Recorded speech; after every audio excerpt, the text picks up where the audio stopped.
ஸ்ரீமன்னாராயணா நாராயணா ஸ்ரீமன்னாராயணா நாராயண பட்டதிரி உருகும் பரமனா நலம் தரும் நாராயணீயம் அருள் வழங்குமே தினம் நம்மை காக்குமே.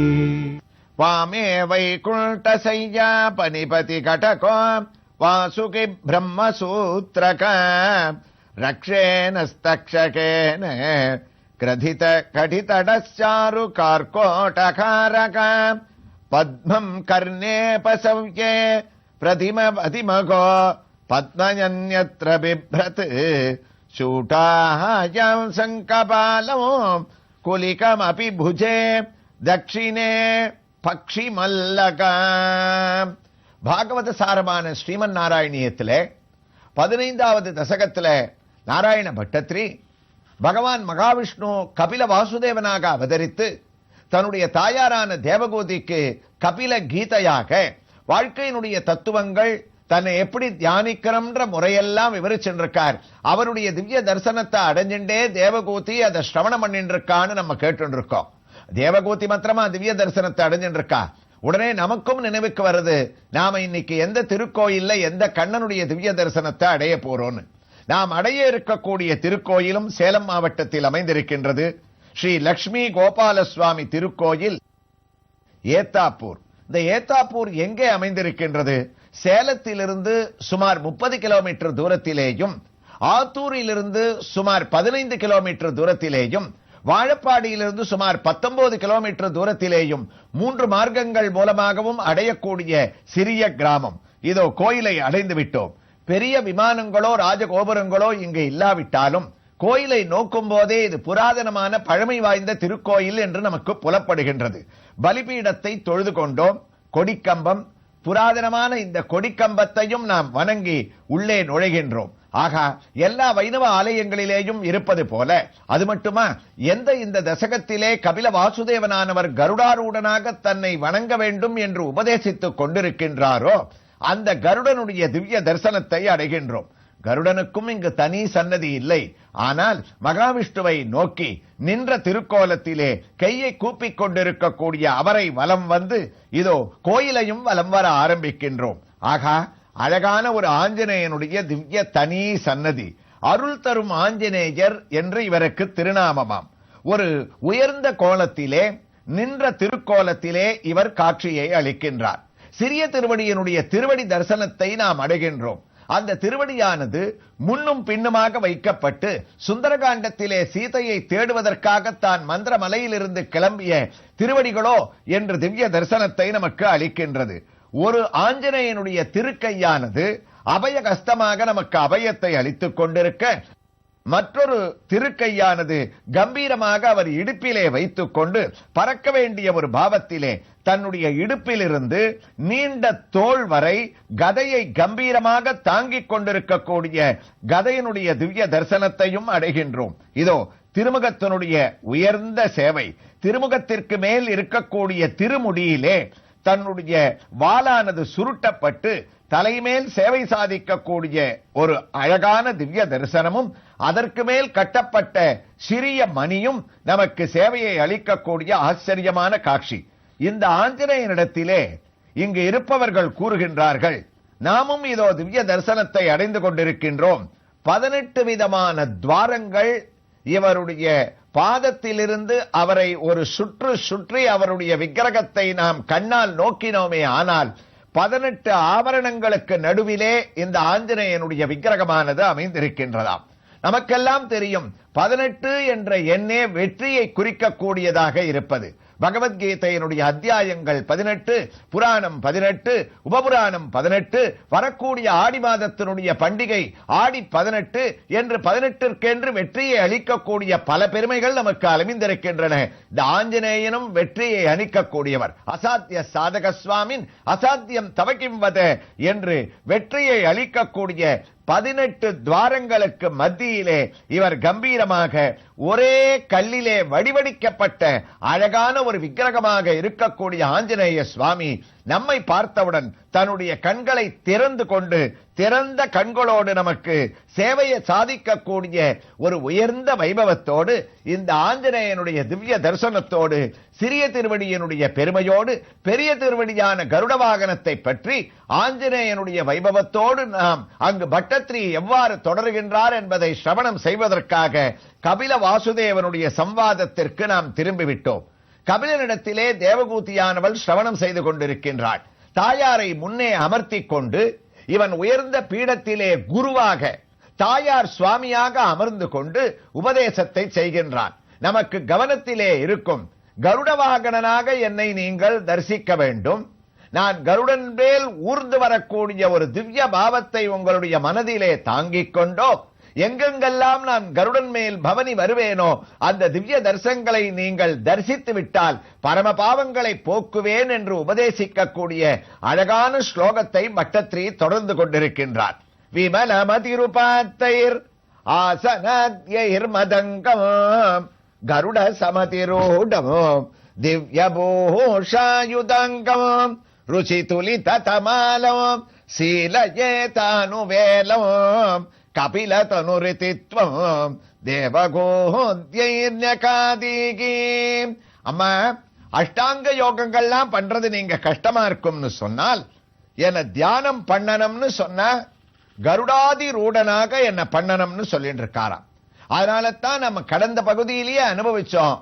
எத்தனையோ உற்சவங்கள் பகவானுக்கு நித்தியோற்சவ, பக்ஷோற்சவ, மாசோற்சவ, சம்வத்சரோற்சவாதி உற்சவங்கள்லாம் இருந்தா கூட பிரம்மோற்சவம்னு 10 நாட்கள் ஒவ்வொரு திருக்கோயிலேயும் கம்பீரமாக ஒவ்வொரு வாகனத்துல மகாவிஷ்ணுவானவர் பவனி வந்தா கூட பிரம்மோற்சவங்கள்ல உயர்ந்த வாகனமாக இன்னைக்கும் கருடப்படுவது கருட சமதிரூடமும். கருட வாகனத்தை தான் எல்லாரும் ஆச்சரியமாக அன்னைக்குத்தான் கூட்டமும் ஜாஸ்தியா இருக்கும். வைஷ்ணவ சம்பிரதாயத்திலேயே கோயில், திருமலை, பெருமாள் கோயில் நம்ம கொண்டாடக்கூடியது ஒரு வழக்கம். அதாவது ஸ்ரீரங்கம், திருப்பதியான திருமலையான திருவேங்கடமுடையான், காஞ்சிபுரத்திலே இருக்கக்கூடிய தேவாதிராஜரான வரதராஜன், இந்த 3 இடங்களிலேயும் ஸ்ரீரங்கத்திலே ஏற்கனவே நம்ம சொன்னோம், கம்பீரமான ஆஜானுபாகுவான ரூபத்தோட உள்ள நுழையச்சேயே கருடன் நமக்கு காட்சி அளிக்கின்றார். அங்கேயும் கருட வாகனங்கள் பிரசித்தி. ஆனா அதை விட பிரசித்தி எங்கன்னு சொன்ன கருட சமதிரூட்டமும் திவ்யபூஷாயுதங்கமும். திருமலையில திருவேங்கடமுடையானான ஸ்ரீனிவாசனுக்கு நடக்கக்கூடிய வருஷம் முழுக்கவுமே அவருக்கு உற்சவங்கள் தான், தினமுமே கல்யாண உற்சவம் தான். இருந்தாலும் அந்த பிரம்மோற்சவத்துல இரவு வேளையில நடக்கக்கூடிய அந்த கருட வாகனம் இருக்கு, அது இன்னைக்கும் விசேஷமாக லட்சக்கணக்கான பேர் தரிசனம் பண்ணக்கூடிய அளவுக்கு வைபவமா இருக்கிறதுக்கு காரணம் என்ன? பகவான் இங்க பண்ணக்கூடிய உத்தமமான உபதேசம் தானா. இத்தனை வாகனங்கள் இருந்தா கூட திருமலையில கருட வாகனத்துல என்ன விசேஷம்னா, அன்னைக்கு மூலவரான வெங்கடாஜலபதிக்கு என்னென்ன ஆபரணங்கள்லாம் இருக்கோ, எதையெல்லாம் அவர் தரிச்சிருப்பாரோ அதை எல்லாத்தையும் உற்சவ மூர்த்திக்கும் கருடனுக்கும் சேர்த்து அனுப்பிச்சுடுவாராம். உள்ள போய் பார்த்தோம்னா திருமலை கருட சேவையில மூலவருக்கு ஒரு ஆபரணம் இருக்காது. புராதனமா அந்த காலங்கள்லாம் கூட்டம் இல்லாத போது திருமலையில உற்சவருக்கு கருட வாகனம் கருட சேவைன மூலமூர்த்தியினுடைய சன்னதியே பூட்டிண்டு வந்துருவாளாம். ஏன்னா அவருடைய சாநித்தியம் முழுக்க கருட வாகனத்துல இருக்கக்கூடிய மலையப்ப சுவாமியான உற்சவமூர்த்திக்கு வந்துரும். பெரிய மகர கண்டின்ற ஹாரம், லக்ஷ்மி ஹாரம், சகஸ்ரநாம மாலை, மூலவர் மத்தம் போட்டுக்கக்கூடிய பச்சைக்கல் பதிக்கப்பட்ட ஒரு வைர கிரீடம், ஆண்டாள் ஸ்ரீவில்லிபுத்தூர்ல இருந்து அனுப்பிய மாலை, இது மாத்திரம் இல்ல, அத மகர கண்டின்ற உயர்ந்த பெரிய தங்க ஆபரணம் இருக்கு, அது தன்னுடைய திருவடியும் தாண்டி தன்னை தாங்கக்கூடிய பெரிய திருவடியான கருடனுடைய கழுத்து வரைக்கும் அது போகுமா. அதனால தான் அவனை ஒரு குலுக்கிட்டு அப்படி மாட வீதியில வர சமயத்திலேயே கோவிந்தா கோவிந்தான அந்த கருட வாகனத்தோட அவன் வரக்கூடிய அந்த ஒரு காட்சி இருக்கு, நம்மள பக்திமயத்தோட பிரமிக்க வைக்கதாக இருக்கும். அதைத்தான் ஞாபகப்படுத்துறார். கருட சமதிரூடம். ஸ்ரீரங்கத்துல பெரிய கருடனா இருக்க, அதே திருவேங்கட மலையில கருட வாகனம் விசேஷமா இருக்கு. அதே போல மற்றொரு திருக்கோயில் வைஷ்ணவ சம்பிரதாயத்துல கோயில் ஸ்ரீரங்கம், திருமலை திருவேங்கடமலையான திருப்பதி ஸ்ரீனிவாசன், மூன்றாவதாக பெருமாள் கோயில் என்று நாம் கொண்டாடக்கூடிய காஞ்சிபுர கஷேத்திரம். அங்கேயே என்ன விசேஷம்னு சொன்னா, தேவாதிராஜரான வரதராஜ பெருமாளுக்கு தேசிகன் சொன்னார், நான் வைகுண்டத்துக்கு வரமாட்டேன்னு ஒதுக்கி தள்ளினாராம் வரதரே அவரை கூப்பிட்ட போது. சுவாமி தேசிகனை ஏன் வரமாட்டேன்னு சொல்றேன்னு கேட்டார். அவர் சொன்னார், வைகுண்டத்துக்கு வந்தா எனக்கு ஒரு நாள் அங்க கருட வாகன சேவை இருக்குமா, எனக்கு அந்த கருட வாகனம் நீ கருடன் பேர்ல இருந்து போயிட்டு வருவ, கருடாதி ரூடனாக உன்னை நான் தரிசனம் பண்ணலாம். ஆனா காஞ்சிபுரத்துல இருக்கக்கூடிய கோலாகலம் நீ வைகுண்டத்துல உட்கார்ந்து இருக்கிற கருடன் பேர்ல வருமாப்பா, வராதே.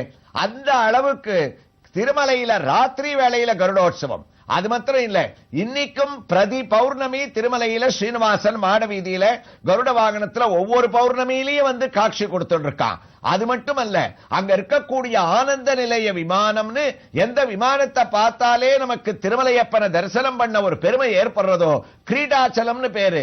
அதை கொண்டு வந்து அங்க பிரதிஷ்டை பண்ணது யாருன்னா, வைகுண்டத்திலேருந்து கருடன் தூக்கிண்டு வந்து ஆனந்த நிலைய விமானத்தை திருமலையில பிரதிஷ்டை பண்ணியிருக்கானா. காஞ்சிபுரத்துல என்ன விசேஷம்னு சொன்னா, இங்க அதிகாலையில கருடோற்சவம், அங்க ராத்திரியில, இங்க காலை வேளையில உயர்ந்த மாலைகளை போட்டுண்டு ராபர்ட் கிளைவ் அளித்த தொப்பகாரத்தை தான் போட்டுண்டு பலவிதமான ஆபரணங்களோட மாலை ஆபரணங்கள் இவ்வளவும் இருந்தா கூட இவனுடைய திருமேனி அந்த திவ்ய திரு கைகள்ல கருடன் அவனுடைய திவ்ய திருவடிகளை தாங்கிட்டு இருக்க மத்தாப்பு வெளிச்சத்தையே தனக்கு ஒரு வெளிச்சமாக வச்சுண்டு உள் மாடவீதி பிரதர்ஷனம் வந்து 5 மணிக்கு பல சூரியன் உதிக்கக்கூடிய சமயத்துல கோபுர வாசப்படியில நின்று ஷோலிங்கர்ல இருந்து இந்த கருட சேவையை நான் வருஷா வருஷம் போவனே, இன்னைக்கு வரதராஜனுடைய கருட சேவையை தரிசிக்க முடியலையேன்னு வருத்தப்பட்ட தொட்டாச்சார் சுவாமிக்காக ஒரு நிமிஷ காலம் இன்னைக்கும் ஷோலிங்கருக்கு போய் தக்காங்குளத்துல கருட வாகனத்தை காட்சி அளிச்சுட்டு மறுபடியும் காஞ்சிபுரத்துக்கு திரும்பி வந்து 6 மணிக்கு சூரியன் உதிக்கச்சே அர்ச்சகர்கள் ஒரு உயர்ந்த கற்பூர காரத்திய தொட்டாச்சார் சேவைன்னு அவனுக்கு காட்டும் போது உண்மையாகவே வருடா வருடம் ஒரு கருடன் மேலே பறந்து கருட வாகனத்தோடு வரதராஜனை சுற்றக்கூடிய ஒரு வைபவம் காஞ்சிபுரத்தில் நடந்துருக்குன்னு சொன்னால் அதுதான் அந்த வாகனத்துக்கே உள்ள ஒரு பெரிய விசேஷமா. அதனால தான் இத்தனை ஒரு பெருமைகளை உள்ளடக்கி, அம்மா கலிகாலத்துல என்னுடைய ரூபம்னா நான் பலனை கொடுக்கிறது விமலமதி ரூபாத்தையர் ஆசனத்யைர் மதங்கமோ கருட சமதி ரூட்டமோ திவ்ய பூஷாயுதங்கமோ பேரணிந்த வில்லி புத்தூராணி தன்னில் பெருஞ்சோதி தனித்தோன்றும் பெருமானே முள் சீரணிந்த பாண்டியனின் நெஞ்சு தன்னில் இயற்கரமால் பரதத்துவத்தை திறமாக செப்பி வாரணமே மதுரை வலம் வரவேவானில் மால் திருமால் கருட வாகனமாய் தோன்ற வாழ்த்தோம் ஏரணி பல்லாண்டு முதல் பாட்டு 471 எனக்குதவு நீயே. ஆழ்வார்களுடைய வரிசையில பகவானுக்கு பல்லாண்டு பாடியவர் பெரியாழ்வார். எதனால பல்லாண்டு பாடினார்னா, அவருக்கு முதல்ல பகவான் அத மதுரையில காட்சி கொடுத்ததே கருட வாகனத்தோட வந்து காட்சி கொடுத்தாரா. மால் கருட வாகனமாய் தோன்ற வாழ்த்தும். அத கருடன் மேல வந்த உடனே அப்பா இந்த காட்சியை கொடுத்துட்டே நீ நன்னா இருக்கணுமேன்னு அவருக்கு பல்லாண்டு பாடின பெரியாழ்வாரும் ஒரு கருடனுடைய அம்சம் தானா. அதனால தான் இந்த பெருமைகளை எல்லாம் விளக்க சொல்லி இப்படி என்ன தியானம் பண்ணால் அவர்களுக்கு பல பெருமையை அளிக்கிறேன்னு தொடர்றார் பட்டத்ரி கபில கீதையை. எவ்வாறு தொடர்கிறார் என்ற ஒரு வைபவங்களை இந்த திருக்கோயிலின் மற்றொரு திவ்ய தரிசனத்தோடு நாம் தொடர்ந்து கேட்கலாம். கிருஷ்ணாய துப்யம் நமக.